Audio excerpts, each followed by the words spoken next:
আজকে আমি হাদিস পড়ছি বিকাল বেলা বাসায়, আশ্চর্য কথা শুনে। একটা ছোট্ট বিষয়, আপনি এটারে আপনার কাছে মনে হবে একটা ছোট্ট বিষয়। নামাজি ব্যক্তির সামনে যে সূত্রা দেয়, এটা বুঝেননি আপনারা? মানে নামাজি ব্যক্তির সামনে দিয়ে যাতে কেউ না যায়, কথা বুঝছেন কিনা? এই সামনে একটা ছোট কাঠি কিছু একটা দেয় না মানুষ, এই সূত্রা, এই যে সূত্রা কয় আরবিতে। মানে নামাজি ব্যক্তির সামনে কমপক্ষে সেজদার জায়গাটুকু পার করে একটা কিছু থাকা, যাতে করে এই নামাজির এই সামনে কোনো মুসলমান যাতে কি না যায়।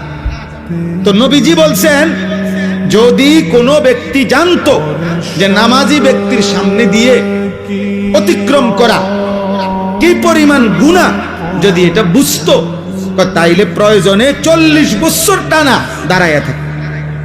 এক হাদিস। আরেক হাদিসে আবু হুরায়রার হাদিস হলো যে নবীজি বলছেন, তাহলে সে প্রয়োজনে 100 বছর হইল দাঁড়াইয়া থাকতো, তবু অতিক্রম করত না। এটা হলো একটা কথা।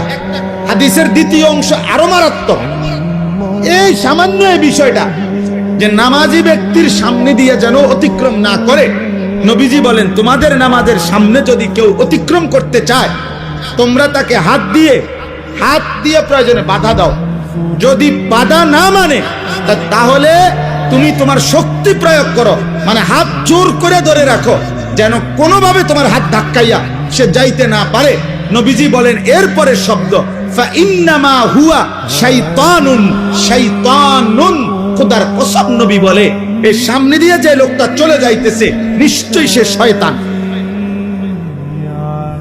কারে বলছে? এ মানুষ এটারে বলছে এটা শয়তান।